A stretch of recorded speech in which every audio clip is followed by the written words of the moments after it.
Three years, 500 million rand later, and this is it? Joberg hostel's disastrous upgrades.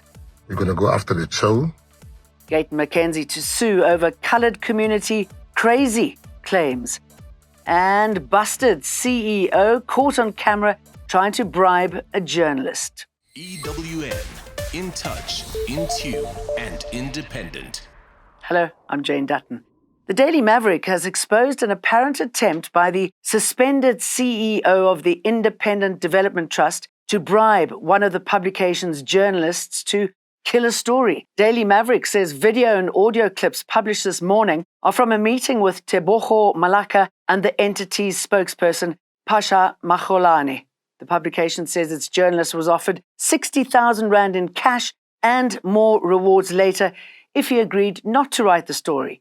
Malaka and Magolane presented the money in an apparent attempt to cover up an ongoing Daily Maverick investigation involving an IDT contract and one of Malaka's upmarket properties.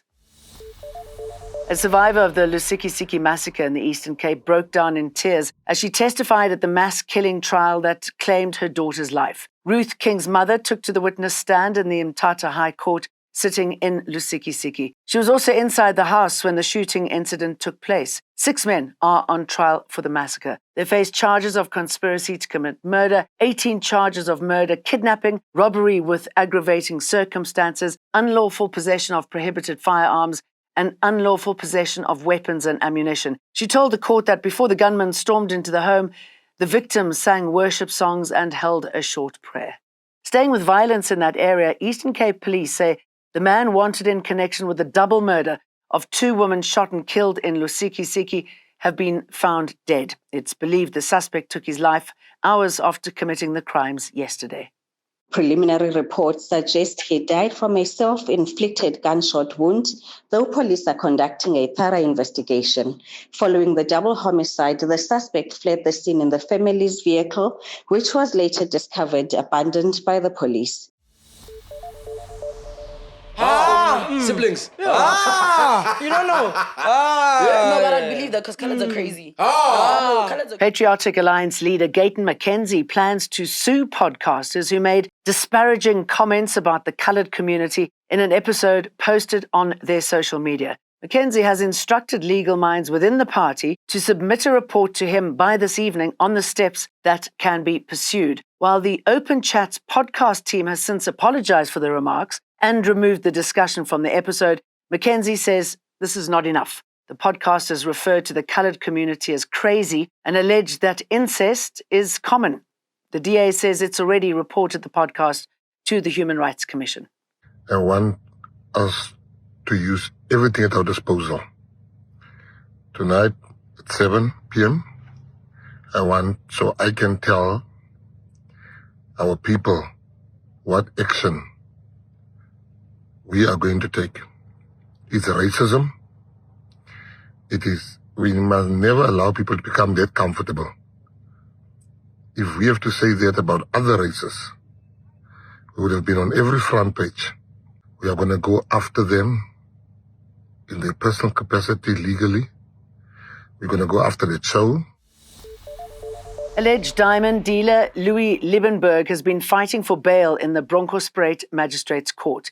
He, his wife Desiree, and 7 others face charges linked to a 4 billion rand scam involving a fake diamond investment scheme. It's believed the funds were used to buy mines, register companies, and support the Liebenberg's lavish lifestyle. Liebenberg claims he's been targeted in prison, alleging that Correctional Services Minister Pieter Groenewald instructed officials to make jail life difficult. Liebenberg's also known for previously funding former President Jacob Zuma's legal fees. Broken windows and cupboards, dripping taps, and sewage overflows. The result of 3 years of repairs at 500 million rand. And the Gauteng provincial government has said it's pleased with the progress of maintenance work at Joberg's inner city hostels, which are George Koch, MBA, Murray and Roberts, Jeppe, and Denver hostels. I must be honest with you. The entire project has faced many delays. At times, the contractors would down tools, and there would be no construction work at all. And there would be talks about issues related to money, and the department not paying, and the contractors arguing with the subcontractors. Murder-accused Santon businessman Katiso Molefe has declared assets worth millions, revealing a lavish lifestyle before the Alexandra Magistrates Court, where he's been applying for bail. Molefe faces charges of murder and conspiracy to commit murder in connection with the killings of musicians Opa Sifoka, known as DJ Sambodi, and DJ Vintos, whose real name is Hector Buthelezi. He's also been charged with the murders of Sifoka's bodyguards, who he was travelling with when he was shot in November 2022. In his bid for bail, Molefe's lawyer, Michael Helens, read his affidavit where he revealed that he sold his Mercedes-Benz V-Class to afford a 100,000 rand bail in another murder case that he's facing. He says he's willing to do the same for bail in his current matter before court. 2 of the 24 illegal miners who resurfaced from Sheba Gold Mine in Barberton, Mpumalanga on Monday have been released on bail. The pair, both South Africans with valid IDs and private lawyers, were each granted bail of 2,000 rand. The other 22 remain in custody and will return to court next Wednesday. Those behind bars are mostly foreign nationals without passports and face additional immigration-related charges. All 24 are charged with theft, trespassing, and possession of mining and gold-bearing equipment. Although there's been a significant decrease in most crimes in this fourth quarter, crime and violence analyst Krista Koch says police stations need to be aware of the predominant crimes in their jurisdiction to be more effective in safeguarding communities. De Kock shared his views earlier today in Radio 702's inaugural People's Dialogue. The conversation comes just a week before the launch of the government's National Dialogue, which aims to address and provide solutions to a myriad of social issues faced by South Africans. You should understand your crime at the station, and on that you should base your policing. And your policing in that days was very much a partnership between the police, the CPF structures or your community structures, and your security companies in the suburbs like the one that we are in now. What could work for us here in South Africa is what's working for law enforcement in the UK, the use of AI tools. Officers across all 43 forces in England and Wales will now gain access to AI tools to help speed up their investigations. The expansion comes after Baroness Louise Casey found a lack of data showing sex offenders, ethnicity and nationality in grooming gangs was a major failing over the last decade or more.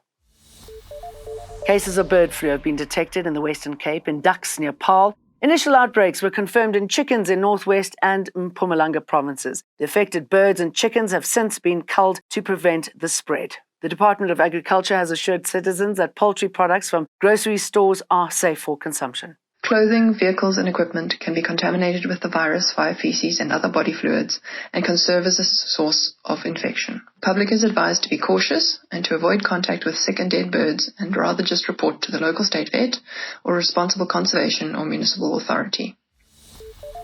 Instead of receiving gifts on its 33rd anniversary, humanitarian aid organisation Gift of the Givers is instead giving back to the needy. The organisation donated 15 computers to the Athlone School for the Blind today as part of their anniversary celebrations. The school is the largest and oldest of its kind, serving visually impaired learners since 1927.